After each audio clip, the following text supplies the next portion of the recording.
Nekaj zadreg imajo strokovnjaki pri odgovarjanju na vprašanje, koliko časa se novi koronavirus zadrži na predmetih. Dosedanje raziskave kažejo, da lahko nekaj ur ali pa celo več dni. Ob tem je veliko vprašanj tudi o tem, kako ravnati s hrano, ki jo prenesemo iz trgovine ali s tržnice. Strokovnjaki zagotavljajo, da ni dokazov, da bi se koronavirusna bolezen 19 prenašala s hrano. Mikrobiologinja Evropske agencije za varno hrano Marta Hugas že daljši čas raziskuje to področje.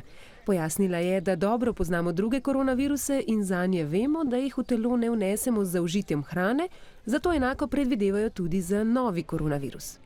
For the moment, we just keep in mind that coronavirus is a respiratory virus. It doesn't affect the gastrointestinal route.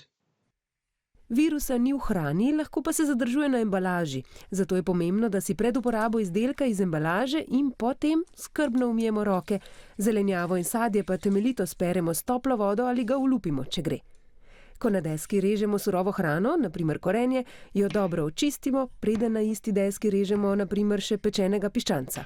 We don't exactly know everything. But we know that we need to handle packages as we would handle a glass or a surface in a table. We need again to be careful before putting then things in our mouth and touching our eyes or our nose. Najpomembnejše je predvsem pogosto čiščenje in razkuževanje kuhinjskih površin in seveda rok. Visoka temperatura uniči mikrobe, zato naj bo meso dobro toplotno obdelano. Že 3-minutno kuhanje hrane pri 65 stopinjah Celzija možnost prisotnosti virusa namreč močno zmanjša.